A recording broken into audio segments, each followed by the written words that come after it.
அக்கீக்காண்டு கொடுக்குறது இறைச்சி எடுத்துக்கிட்டு சிரமப்படுறதுக்கு பதிலாக ஒரு ஆடு வந்து 10,000 ரூபா வருமா, இந்த 10,000 ரூபா எடுத்து இந்த ஏழைக்கு நீங்கள் வச்சுக்கிறங்க, அல்ல 2,000 ஒரு 5 ஏழைக்கு பிரித்து கொடுத்துட்றோம், அல்ல ஏதாவது ஒரு பொருளை வாங்கி கொடுத்துட்றோம் அப்படிங்கிற மாதிரி செய்யலாமான்னு கேட்குறாரு.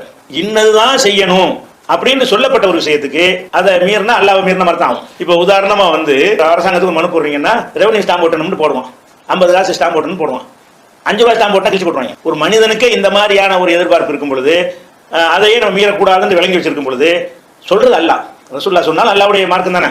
அப்ப அல்லாஹ்விடமிருந்து ஒரு வழிகாட்டுதல் வந்தா அப்ப அல்லாஹ்வுக்கே தெரிஞ்சுட்டு அப்படி சொல்லியிருப்பாங்க, நீங்க ஆட்டை கொடுங்க இல்லாட்டி காசை கொடுங்கன்னு இருப்பான்ல.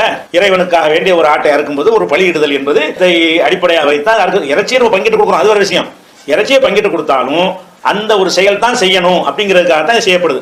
அப்ப அக்கீக்கான அக்கீக்கா தான், அதைத்தான் கொடுக்க வேண்டுமே தவிர காசாக கொடுக்கறது வேற பொருளாக கொடுத்தால் ஏதோ தான தர்மம் செஞ்சதுக்குரிய நன்மை உங்களுக்கு கிடைக்கும். நீங்கள் அக்கீக்கா கொடுக்கவில்லை, அக்கீக்காங்கிற அந்த ஒரு சுண்ணத்தை நீங்கள் செய்யல் என்று தான் ஆகும்.